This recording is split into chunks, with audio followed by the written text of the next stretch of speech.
성경은 길게는 2500년, 짧게는 2000년 전에 독특한 문화 환경 속에서 여러 사람에 의해 쓰여진 고문서입니다. 그래서 성경을 해석할 때에는 몇 가지를 염두에 두어야 되는데, 첫째는 본문의 상황에 대한 이해가 있어야 합니다. 성경에는 두 시기가 들어있는데 사건 당시와 기록 당시예요. 그리고 성경은 사건 당시에 기록된 것이 아니라 후대에 기록되었다라는 것을 우리가 알아야 됩니다. 그래서 길게는 시차가 수천 년, 짧게는 수십 년에 이르고 있는 겁니다. 한 가지 예를 말씀드리면 창세기 아브라함은 BC 2500년경에 살았던 사람인데, 이 아브라함의 이야기가 수집되고 편집된 시기는 바벨론 포로기인 BC 500년경이기 때문에 대략 3000년의 시차가 있고, 복음서도 보면 사건 발생 시기는 AD 30년경인데 성경이 기록된, 특별히 복음서가 기록된 것은 AD 70년을 전후하고 있고, 요한복음과 요한계시록은 90년에서 100년경에 기록되었기 때문에 40년에서 60년의 시차가 나고 있는 것을 알 수가 있습니다. 그렇기 때문에 성경을 해석할 때는 본문이 기록 당시 어떤 의미를 가지고 있었는지를 생각하고 그것을 찾아내서 오늘에 적용하는 그런 어렵고 복잡한 작업을 거쳐야 되는 겁니다. 아멘. 둘째로 성경의 독특한 표현 방식을 이해해야 돼요. 성경은 자세히 시시콜콜이 기록해 놓지 않고 함축해 놓았고 암시해 놓았고 은폐한 방식으로 기록이 되어 있습니다. 그래서 본문을 이해할 때는 그 본문 문자 단어를 이해하는 것이 아니라 전체의 흐름 속에서 본문이 어떠한 위치를 차지하고 있는지를 파악해야 돼요. 또 성경을 기록할 때의 문학 양식이 있는데 그 문학 양식도 알아야 됩니다. 이번 주부터 말씀드릴 다니엘서는 요한계시록과 함께 묵시문학이에요. 그래서 이 묵시문학에 대한 이해가 있어야 다니엘서나 요한계시록을 바르게 해석해 낼 수가 있고 적용해 낼 수가 있는 겁니다. 세 번째로 문자의 표면적인 의미가 아니라 문자에 담겨있는 이면적인 의미를 찾아내야 돼요. 그러니까 성경을 해석한다 그럴 때 문자 풀이를 하는 게 아니라는 겁니다. 문자에 함축되고 은폐되고 암시된 것을 찾아내는 건데, 사도 바울은 고린도 후서와 로마서에서 이렇게 말씀합니다. 그가 또한 우리를 새 언약의 일꾼 되기에 만족하게 하셨으니 율법 조문으로 하지 아니하고 오직 영으로 함이니 율법 조문은 죽이는 것이요 영은 살리는 것이니라. 무릇 표면적 유대인이 유대인이 아니요 표면적 육신의 할례가 아니니라. 오직 이면적 유대인이 유대인이며 할례는 마음에 할지니 영에 있고 율법 조문에 있지 아니한 것이라. 그 칭찬이 사람에게서가 아니요 다만 하나님에게서니라. 이렇게 말씀하고 있는데, 영은 살리는 거다 그럴 때, 또 율법 조문은 죽이는 거다 그럴 때 문자대로 해석하고 문자대로 행하는 것은 죽이는 것이고, 그 문자에 들어가 있는 이면적인 의미를 찾아서 그것을 지키는 것은 살리는 거다. 이렇게 말씀을 하고 있다라는 겁니다. 여호수아서를 보면 이런 말씀들이 기록이 되어 있어요. 그 성 안에 있는 모든 것을 온전히 바치되 남녀노소와 소와 양과 나귀를 칼날로 멸하니라. 이스라엘 자손들을 광야로 추격하던 모든 아이 주민을 들에서 죽이되 그들을 다 칼날에 엎드러지게 하여 진멸하기를 마치고 온 이스라엘이 아이로 돌아와서 칼날로 죽이매, 또 그 가운데 모든 사람을 칼날로 쳐서 진멸하여 호흡이 있는 자는 하나도 남기지 아니하였고 또 하소를 불로 살랐고. 호흡이 있는 자들은 다 죽였다. 이런 이야기가 여호수아서 6장, 8장, 11장 계속해서 나오고 있는 것을 볼 수가 있습니다. 이러한 여호수아서에 다 죽여라, 호흡이 있는 것들은 모두 싹쓸이하라, 이런 것들을 문자대로만 읽고 해석을 하면 하나님은 무자비한 하나님이라고 생각하기가 쉬워요. 그래서 신학자들 중에는 구약의 하나님과 신약의 하나님은 다른 분이라고 말하는 자들까지 있고, 이건 초대교회부터 이제 있었던 그런 이야기입니다. 그러면 구약의 여호와 하나님과 신약의 하나님은 다른 신일까라는 걸 우리가 생각을 해봐야 되죠. 다르다면 우리가 구약과 신약을 다 성경이라고 하나님의 말씀이라고 받아들일 이유가 없는 거죠. 근데 우리는 구약과 신약을 다 하나님의 말씀으로 받아들이고 있어요. 그러니까 뭐라는 얘기예요? 구약과 신약의 하나님은 같은 하나님이다. 이런 결론을 우리가 내릴 수가 있는데, 그러면 무엇이 문제냐? 여호수아서의 헤렘법을 잘못 이해했거나 전혀 이해하지 못했기 때문에 벌어지는 어처구니 없는 일이라는 겁니다. 여호수아서에 호흡이 있는 것들은 다 죽여라, 진멸하라, 싹쓸이하라, 이런 헤렘법을 이해하려면 여호수아서가 언제 수집되고 편집되었는지를 알아야 돼요. 여호수아서는 출애굽한 백성들이 가나안 땅에 들어갔을 때에 벌어진 거예요. 그건 사건 당시입니다. 그런데 이 여호수아가 이스라엘 백성들을 데리고 가나안 땅에 들어간 사건 당시에 이것을 기록한 것이 아니라 뭐라는 거예요? 나라를 빼앗기고 바벨론의 포로가 되어 가서 그때의 이 여호수아서를 수집하고 편집하면서 이렇게 기록을 해놨다라는 겁니다. 즉 나라를 잃고 포로로 끌려간 곳에서 어떻게 하면 나라를 되찾을 수 있을까를 고민하고 그 방법을 찾던 이들의 간절한 염원이 죽여라, 진멸하라, 싹쓸이하라 이런 표현으로 표현되고 있다라는 것이고, 이건 특별히 유목민들의 그런 거친 표현이라는 것도 우리가 알아야 됩니다. 그러니까 가나안 입주 시기인 BC 1500년경에 있었던 사건을 포로긴 BC 500년경에 기록한 거니까 천여 년의 시차가 있다라는 거예요. 또 호흡이 있는 모든 것들을 진멸하라고 하는 대상은 일반 백성들을 두고 하는 말이 아닙니다. 이스라엘이 선포하는 하나님의 법, 즉 시내산 계약법을 끝까지 거부하고 반대한 왕들과 지배자들에 대한 말씀이라는 거예요. 이들은 시내산 계약법을 끝까지 받아들이지 않고 거부하고 그리고 전쟁을 일으킨 자들이었기 때문에 그들을 진멸하라고 말씀하고 있다는 것을 우리가 알아야 됩니다. 정리하면, 성경을 해석하려면 사건 발생 시기와 기록 시기, 그리고 문자가 아니라 문자에 담긴 의미와 목적을 찾아내야 되고, 그것이 기록 당시에는 무슨 의미였는지를 또 알아야 되고, 그리고 오늘 이것을 어떻게 우리에게 적용시켜야 될지를 해석해내는 길고 그리고 어렵고 복잡한 단계를 거쳐야 된다라는 겁니다. 아멘. 이번 주부터 다니엘서를 말씀을 드리는데, 다니엘서를 이해하기 전에 여러 가지들을 먼저 이해해야 될 것이 있습니다. 그래서 제가 질문을 여러 가지 던지면서 말씀을 드릴 텐데, 첫 번째 질문은 다니엘은 누구냐 그런 겁니다. 다니엘은 바벨론 포로 1세대예요. 그리고 바벨론과 페르시아의 최고위직에 있었던 자입니다. 이제 몇 년 전에 이란을 다녀왔는데 다니엘의 무덤이 아주 잘 보존되어 있어요. 그리고 많은 사람들이 찾아와서 기도하고 있고 선지자로 존경하고 있는 것을 봤는데, 이런 것들을 통해서 다니엘이 바벨론과 페르시아에 정말 명망이 높았던 자인 것을, 신앙이나 삶이나 정치가로서의 명망이 높았던 자였다는 것을 알 수가 있습니다. 아멘. 두 번째로 다니엘서는 누가 썼을까라는 거예요. 보수주의자들은 바벨론에서 포로 생활할 때에 살았던 그 다니엘이 썼다고 주장을 합니다. 그런데 진보주의 신학자들은 포로 귀환 이후에, 즉 헬라 제국 시대에 썼다고 말을 합니다. 이렇게 말하는 것은 1장에 나오는 음식 규례와 또 12장에 나오는 이런 말씀 때문에 그런 거예요. 매일 드리는 제사를 폐하며 멸망하게 할 가증한 것을 세울 때에, 요 말씀을 가지고 진보주의 신학자들은 포로 귀환 이후 헬라 제국 시대에 썼다고 말을 합니다.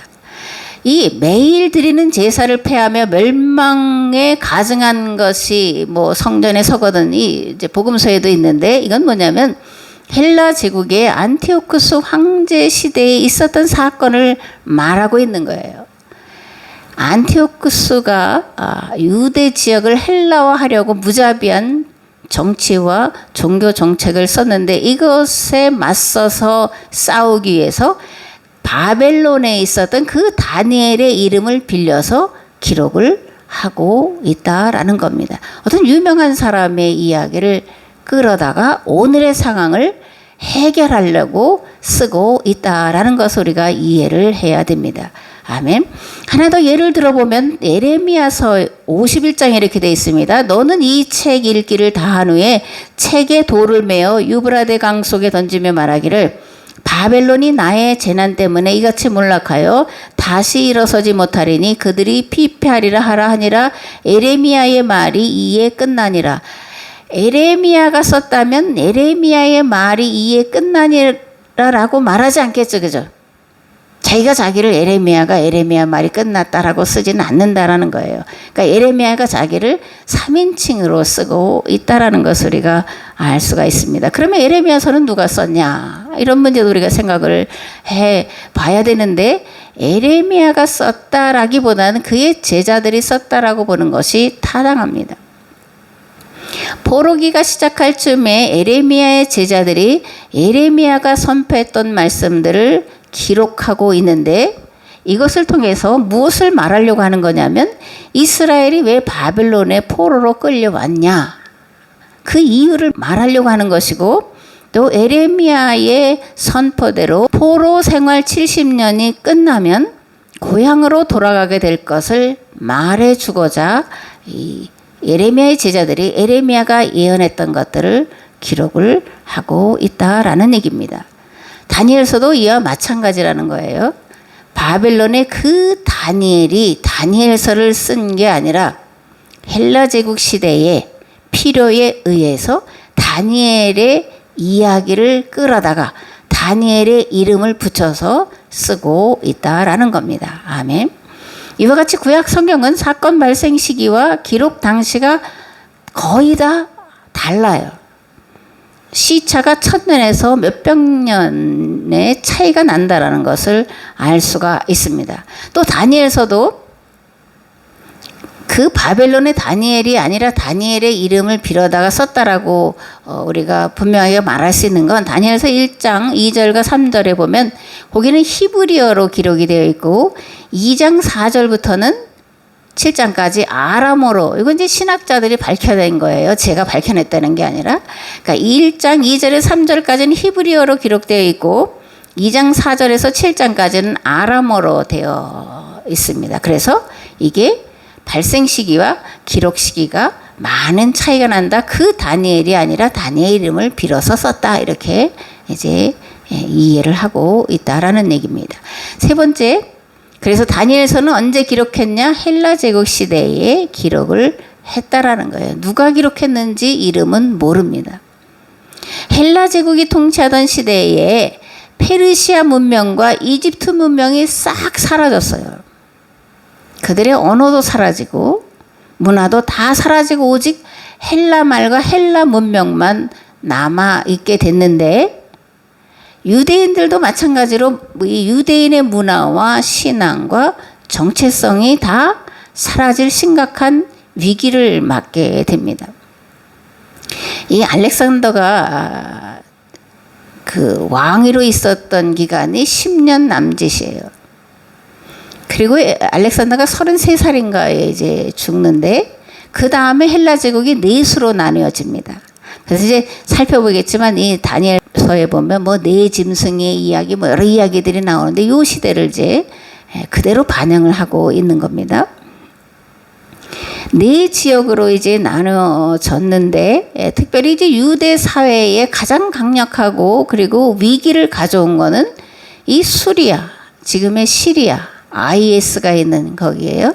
그 시리아 안디옥을 중심으로 하는 셀루쿠스 왕조에 안티오쿠스 4세라는 그런 왕이 있었습니다.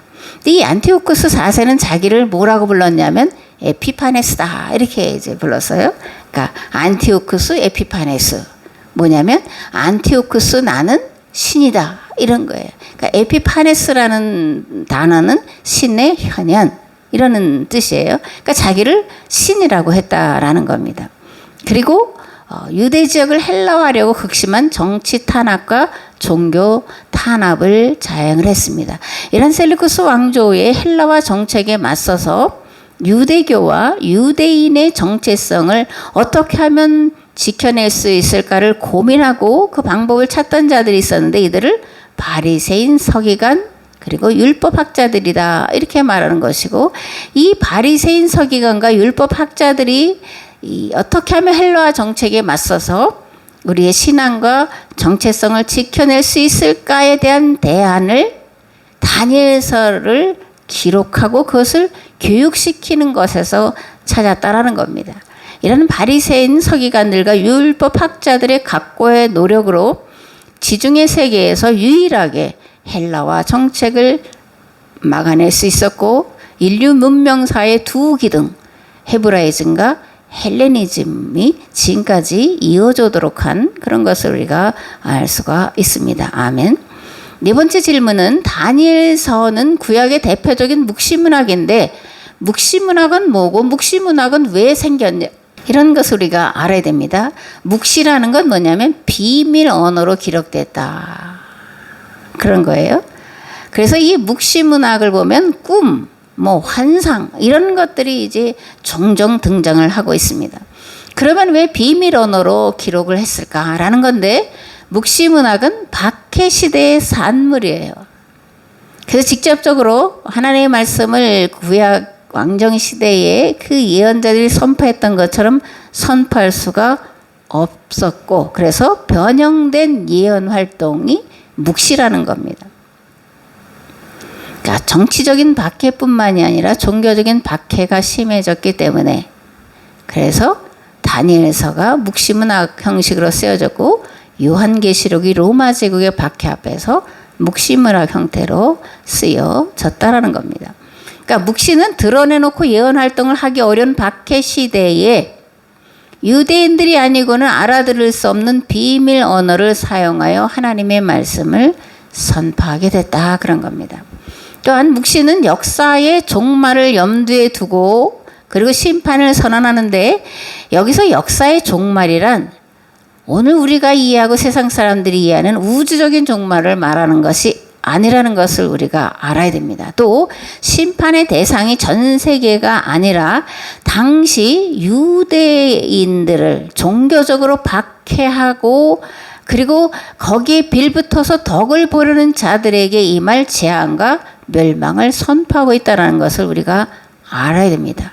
반대로 박해를 견디는 사람에게는 소망을 주려는 목적으로 묵시가 활발하게 전개되었는데, 다니엘서나 요한계시록의 짐승, 음녀, 바벨론 이런 표현들은 그 유대교와 유대인들을 박해하고 그리고 압박하는 세력들을 상징화해서 표현하고 있다라는 것을 알아야 됩니다. 아멘. 바벨론 포로 이후에 이스라엘 백성들의 신앙과 사고에 많은 변화가 일어나요. 특히 하나님에 대한 이해의 폭이 확장되는데, 이전에는 유대인들은 하나님을 자기들만의 하나님으로 생각을 했습니다. 그런데 바벨론 포로기를 거치면서 이들은 유대인의 하나님에서 세상을 창조한 창조주 하나님으로 하나님에 대한 이해가 확장이 됩니다. 그리고 이스라엘만의 역사를 주관하시는 하나님에서 세상 모든 역사를 주관하시는 하나님으로 하나님에 대한 이해의 폭이 넓혀지고 있고 그리고 깊어지고 있는 것을 볼 수가 있습니다. 그리고 시간에 대한 지평도 과거와 현재에서 종말로 확대되는데, 이들은 현 시대는 악이 지배하는 때고 오는 시대는 하나님께서 지배하는 완전한 시대고, 그 중간에 주님의 날이 있는데, 이 날은 하나님께서 역사에 개입하셔서 악을 제거하고 심판하시는 때라고 생각을 했고, 요한계시록에 나오는 천년왕국 사상은 묵시문학에서 말하는 종말의 중간기를 말하고 있다는 것을 우리가 알 수가 있습니다. 이런 시간 이해를 바탕으로 종말과 내세, 심판과 부활 등의 사상이 생겨났고, 인과응보 사상, 메시아 대망 사상 등 우리가 신약에서 주로 만나는 이런 개념들이 역사의 현장에서 삶의 경험을 통해서 만들어졌다라는 것을 알 수가 있습니다. 아멘.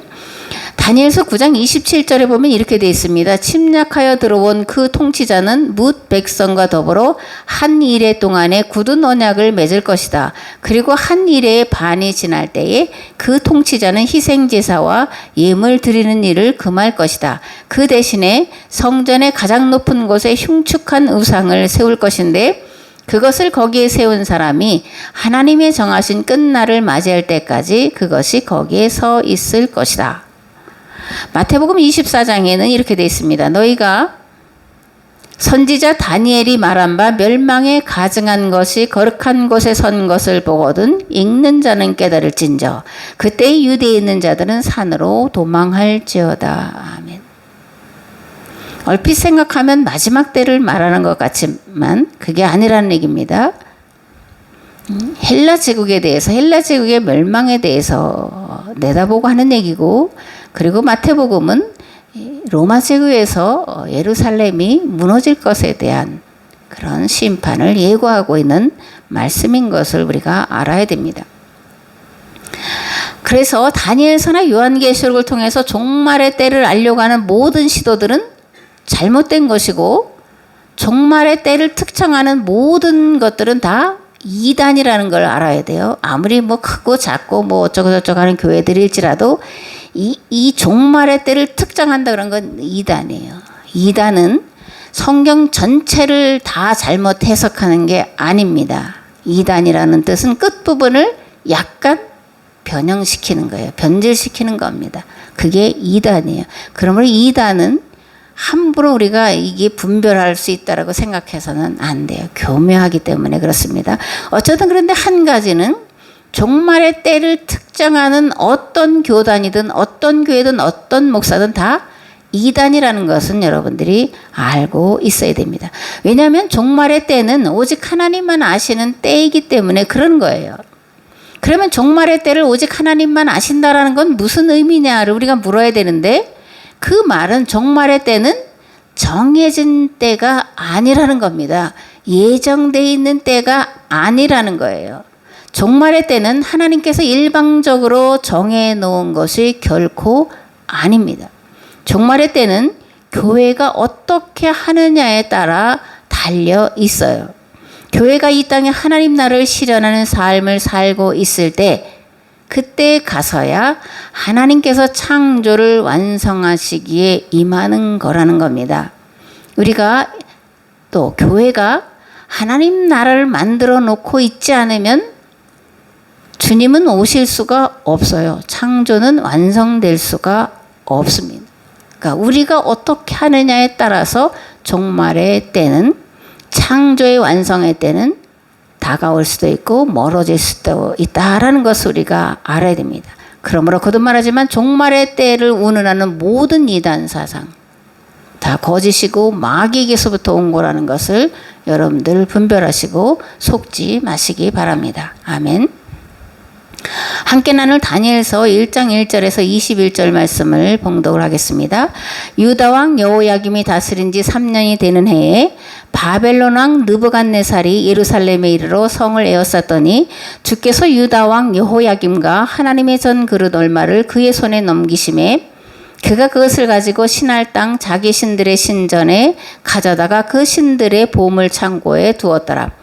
왕이 환관장 아스브나스에게 말하여 이스라엘 자손 중에서 왕족과 귀족 몇 사람 곧 흠이 없고 용모가 아름다우며 모든 지혜를 통찰하며 지식에 통달하며 학문에 익숙하여 왕궁에 설만한 소년을 데려오게 하였고 그들에게 갈대아 사람의 학문과 언어를 가르치게 하였고 또 왕이 지정하여 그들에게 왕의 음식과 그가 마시는 포도주에서 날마다 쓸 것을 주어 3년을 기르게 하였으니 그 후에 그들을 왕 앞에 서게 될 것이더라. 그들 가운데는 유다 자손 곧 다니엘과 하나냐와 미사엘과 아사랴가 있었더니 환관장이 그들의 이름을 고쳐 다니엘은 벨드사살이라 하고 하나냐는 사드락이라 하고 미사엘은 메삭이라 하고 아사랴는 아벳느고라 하였더라. 다니엘은 뜻을 정하여 왕의 음식과 그가 마시는 포도주로 자기를 더럽히지 아니하리라 하고 자기를 더럽히지 아니하도록 환관장에게 구하니 하나님이 다니엘로 하여금 환관장에게 은혜와 긍휼을 얻게 하신지라. 환관장이 다니엘에게 이르되 내가 내 주 왕을 두려워하노라. 그가 너희 먹을 것과 마실 것을 지정하셨거늘 너희의 얼굴이 초췌하여 같은 또래의 소년들만 못하는 것을 그가 보게 할 것이 무엇이냐. 그렇게 되면 너희 때문에 내 머리가 왕 앞에서 위태롭게 되리라 하니라. 환관장이 다니엘과 하나냐와 미사엘과 아사랴를 감독하게 한 자에게 다니엘이 말하되 청하오니 당신의 종들을 열흘 동안 시험하여 채식을 주어 먹게 하고 물을 주어 마시게 한 후에 당신 앞에서 우리의 얼굴과 왕의 음식을 먹는 소년들의 얼굴을 비교하여 보아서 당신이 보는 대로 종들에게 행하소서 하며 그가 그들의 말을 따라 열흘 동안 시험하더니 열흘 후에 그들의 얼굴이 더욱 아름답고 살이 더욱 윤택하여 왕의 음식을 먹는 다른 소년들보다 더 좋아 보인지라. 그리하여 감독하는 자가 그들에게 지정된 음식과 마실 포도주를 취하고 채식을 주니라. 하나님이 이 네 소년에게 학문을 주시고 모든 서적을 깨닫게 하시고 지혜를 주셨으니 다니엘은 곧 모든 환상과 꿈을 깨달아 알더라. 왕이 말한 대로 그들을 불러들일 기한이 찼으므로 환관장이 그들을 느부갓네살 앞으로 데려가니 왕이 그들과 말하여 보매 무리 중에 다니엘과 하나냐와 미사엘과 아사랴와 같은 자가 없으므로 그들을 왕 앞에 서게 하고 왕이 그들에게 모든 일을 묻는 중에 그 지혜와 총명이 온 나라 박수와 술객보다 10배나 나은 줄을 아니라. 다니엘은 고레스 왕 원년까지 있으니라. 아멘. 느부갓네살 왕으로부터 이제 고레스 왕까지 다니엘이 계속 고위직에 있었다, 그런 얘기입니다. 다니엘서 1장의 주제는 다니엘과 세 친구 그리고 음식 규례예요. 다니엘이 다니엘서를 기록했다면 왜 첫 번째 이야기로 음식 규례를 지키는 모습을 기록했을까? 그죠? 사실 바벨론에서는 이런 음식 규례를 그렇게 지켰다 그런 이야기는 없습니다. 사실 음식 규례를 지키고 말고 할 여지가 없는 거죠. 그죠? 노예 생활하는데 어떻게 뭐 이걸 먹고 안 먹고 할 수 있는 그런 처지가 아니었다라고 우리가 능히 상상할 수 있잖아요. 이 음식 규례를 지키는 모습을 1장부터 기록을 한 것은 안티오쿠스 4세의 헬라화 정책을 막아내기 위해서였는데, 이 안티오쿠스 4세는 어떤 짓을 벌였냐면 예루살렘 성전 안에다가 제우스 신상을 세워놓고 유대인들, 아랍인들은 돼지고기를 안 먹죠. 그죠? 이슬람은 돼지고기를 안 먹습니다. 이스라엘도 안 먹어요. 그런데 돼지를 잡아서 바치게 했습니다. 그리고 이 신상에게 바친 음식을 차려놓고 유혹을 하면서 강제로 먹도록 했어요. 유대인들은 이러한 안티오쿠스의 종교 탄압에 맞서기 위해서 다니엘서를 기록을 하면서 가장 먼저 음식 규례를 규정하고 있다라는 겁니다. 아멘. 1장 12절에서 13절을 보면 다니엘과 세 친구들에게 왕이 특혜를 베풀어 왕의 진미를 먹게 했다고 기록하고 있는데, 그런데 이들은 이제 이 왕의 진미를 거부하죠. 왜냐하면 음식 규례, 율법에 정해진 음식 규례를 지키기 위해서 거부를 합니다. 이 왕의 진미는 그들의 신들에게 제사하고 물린 거예요. 그러니까 이것을 이제 이들이 거절을 하는 겁니다. 그 다음 왕의 진미를 거절했다. 이거는 무슨 의미입니까? 단지 우리는 이걸 안 먹어요. 그런 것만을 말하는 걸까? 아닙니다. 이건 왕의 명령을 거역하는 것이고 또 이 출세의 길을 스스로 포기한다라는 얘기예요.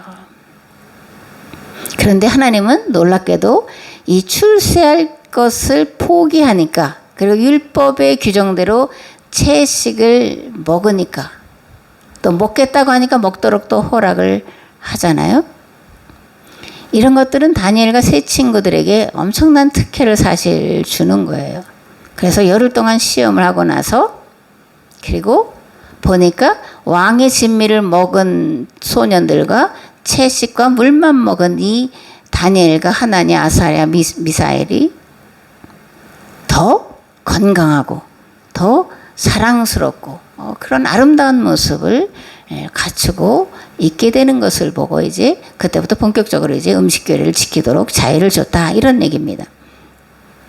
14절과 15절에 보면 다니엘과 친구들의 혈색이 이제 더 좋아졌다고 하는데 고기 뭐 또는 물고기 아주 값진 것들을 먹은 그 소년들과 그저 야채만 먹고 물만 먹은 그 소년들과 이게 얼핏 생각하면 야채와 물만 먹은 아이들이 좀 혈색이 좀 허옇고 피골이 상접할 것 같은데 그렇지 않았다라는 얘기죠. 그죠? 왜 그럴까? 본래 하나님이 인간과 모든 짐승과 새들에게 주신 게 뭐였냐면 채소였습니다. 근데 고기를 먹게 된 건 악을 행함으로부터 고기를 먹도록, 그러니까 무지개 약속 다음에 이제 육식도 먹도록 허락되어진 것을 볼 수가 있습니다. 창세기 1장 29절에 보면 이렇게 되어 있습니다. 하나님이 이르시되 내가 온 지면에 씨 맺는 모든 채소와 씨 가진 열매 맺는 모든 나무를 너에게 주노니 너희의 먹을거리가 되리라. 또 땅의 모든 짐승과 하늘의 모든 새와 생명이 있어 땅에 기는 모든 것에게는 내가 모든 푸른 풀을 먹거리로 주노라 하시니 그대로 되니라. 아멘. 사람뿐만이 아니라 모든 동식물의 먹거리로 채소를 주셨다라는 거예요. 오늘날 건강의 문제가 심각한데 육식을 많이 해서 사실 그러는 거예요. 그러니까 건강해지려면 육식보다는 채식과 과일을 중심으로 하는 음식을 먹어야 되고, 그리고 운동을, 노동이 아니라 운동을 꾸준히 해야 됩니다. 이것이 성경이 제시하는 건강의 비결이고 하나님의 창조 질서다 이렇게 말하는 것이고, 이 질서를 따랐더니 그 산의 진미를 먹는 다른 청년들보다 이 다니엘과 세 친구가 훨씬 더 건강했다, 더 보기에 아름다웠다, 혈색이 좋았다 이렇게 이제 말씀을 하고 있다라는 겁니다. 아멘. 17절과 20절을 보면 하나님께서 다니엘과 세 친구들에게 남다른 지혜와 지식을 주셨다라고 이제 기록되어 있는데, 이건 또 무슨 뜻이냐?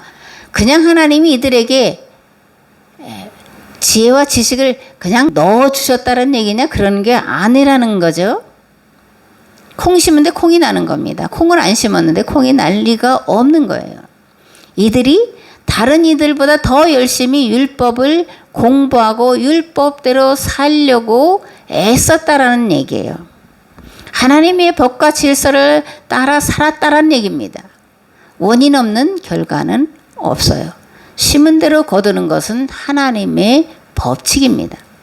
율법을 알고 이해한다는 것이 뭐냐? 만물의 창조 원리와 이치를 터득하는 거예요. 자연의 법에는 율법과 같은 하나님의 법, 하나님의 창조의 법과 원리와 이치가 담겨 있어요. 그래서 자연의 법을 통해서 하나님의 법을 알 수가 있고, 하나님의 법을 통해서 자연의 법을 알 수 있는데, 이것이 율법서에 다 들어가 있다. 왜? 율법서에는 하나님이 어떻게 세상을 창조하시고 운행하시는지 하나님의 지혜와 지식이 들어있기 때문에 그렇다. 그래서 성경을 부지런히 읽고 질문하고 토론하는 그 아이들에게 창의력, 독창력이 주어진다. 이런 이제 이야기가 되는 겁니다. 아멘. 우리의 삶과 신앙의 위기를 당할 때 그것을 뚫고 나갈 강력한 힘은 판단력에서 오는 건데, 이런 판단력은 어디서 찾을 수 있냐? 성경과 역사예요. 성경은 위기에 어떻게 대처해야 되는지를 보여주는 것으로 역사를 말하고 있습니다. 그렇기 때문에 성경과 역사는 떼어놓을 수가 없어요. 성경은 하나님의 말씀이고 역사는 하나님의 말씀이 어떻게 세상에 드러났는지, 하나님이 어떻게 세상 역사를 운행하시는지 하나님의 발자취이기 때문에 그렇다라는 겁니다. 그러므로 역사를 되돌아보면 하나님께서 역사 속에서 무엇을 말씀하셨고 어떻게 역사를 주관하셨는지, 그리고 앞으로 어떻게 역사를 주관해 나아가실지를 판단할 수 있는, 예견할 수 있고 예측할 수 있는 그런 지혜와 지식을 얻게 된다, 그런 겁니다. 아멘. 복음서에 등장하는 바리새인과 서기관 율법학자들은 누구냐? 이런 질문인데요. 이들은 평신도들로 구성된 최고의 종교 지도자들이었고 당대 최고의 지식인들이었습니다. 고대의 문자를 읽고 해독한다, 이건 특권층의 전유물이에요. 우리 시대만 해도 사실 영어 알파벳 그거 읽는 것은 그래도 중학교나 가야지 하는 거고 고등학교나 가야지 하는 건데 중학교 가는 아이들도 많지 않았고 고등학교는 더군다나 정말 몇 안 되는 그런 거였기 때문에 알파벳을 읽는다 이런 거는 지식층이라는 그런 얘기였어요.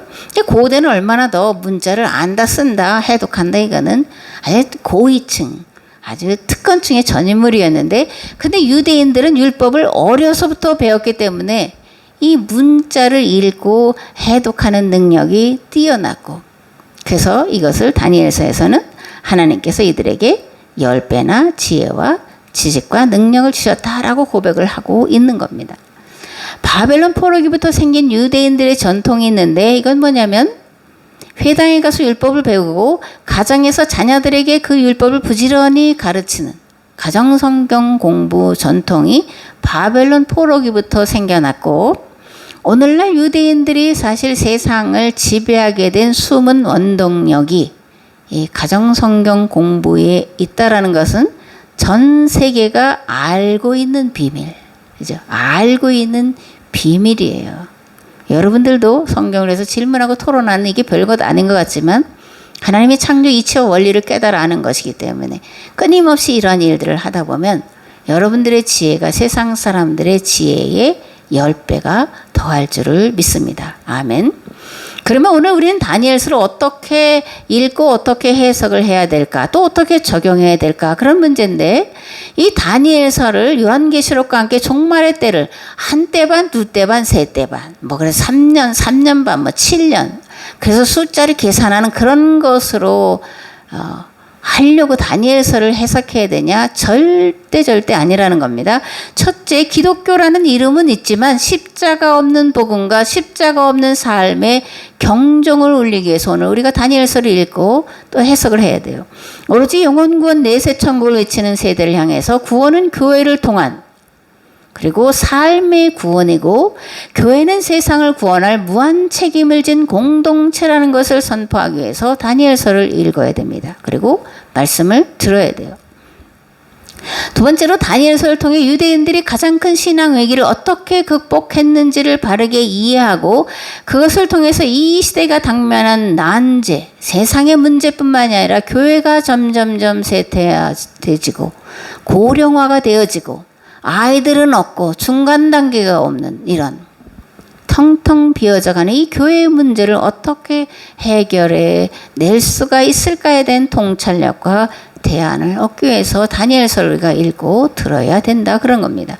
세 번째로 세계학 공동체인 교회의 신앙과 삶이 말씀을 바르게 깨닫고 이해하고 그것을 실천하는 것으로 회복되고 그것으로 당리당략으로 찢기고 갈라진 한국 사회를 일깨우고 통합시켜 나가기 위해서 다니엘서를 읽고 그리고 해석을 해야 된다 그런 겁니다.